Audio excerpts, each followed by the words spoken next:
In today's video, I'm going to show you how to set a video file to always open with VLC Media Player on Windows 10 and Windows 11.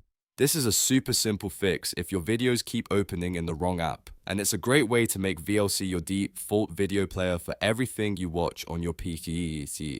If this video helps, make sure to hit the like button and subscribe for more quick software tutorials just like this. Alright, let's jump right in. First, open your Windows settings. The fastest way to do that is by pressing the Windows key and the letter I on your keyboard at the same time.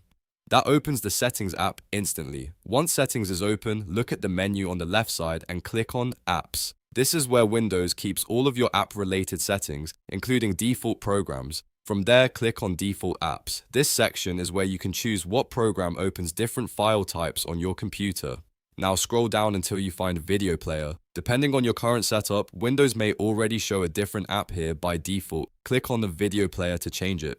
A list of installed apps will appear, and from that list, select VLC Media Player. If VLC is installed on your computer, it should show up right away. Once you choose it, Windows will automatically save that change, and from now on, your video files should open with VLC by default. That means when you double-click a video file, Windows will use VLC Media Player instead of the previous app. If you ever want to change it back later, you can follow the exact same steps and choose a different app from the list.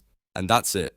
You've successfully set your video files to always open with VLC Media Player on Windows 10 or 11. If this tutorial was helpful, please give it a like, subscribe for more easy how-to guides, and I'll see you in the next video.